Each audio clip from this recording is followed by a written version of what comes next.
Navy. Ballard had approached the US Navy with a proposal to design a new submersible that could be used to locate the Titanic. The Navy, however, wasn't so interested in the Titanic, but they were interested in the submersible.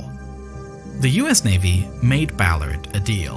They would fund his project, but he would need to use the equipment to help them first, on a completely different mission. Ballard agreed and began to develop this new tool for deep-sea exploration, Argo. Argo is a deep-towed sled that is remotely navigated above the ocean floor, attached to a research vessel by a long cable and piloted by a team on board. The sled is outfitted with side-scanning sonar as well as cameras that provide real-time imaging of the ocean floor. Still in the late stages of the Cold War, the US Navy wanted to investigate two nuclear submarines that had been lost, the USS Fresher and the USS Scorpion. However, they didn't want the Russians to know about this, and so Ballard was deployed in 1984 under the guise of testing Argo in order to find the Titanic. In reality, he was to map out the wreckage site of both submarines in order to assess any radioactive threats.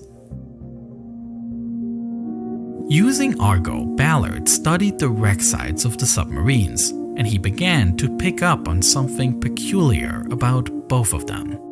Ballard noticed that as the warships sank to increasing depths, their wreckages imploded, creating a debris field around them.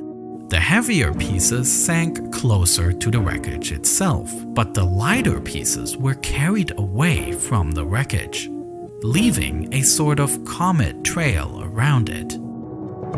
An idea began to form in Ballard's mind. While searching for the Titanic, everyone had attempted to find the ship itself, a needle in a haystack.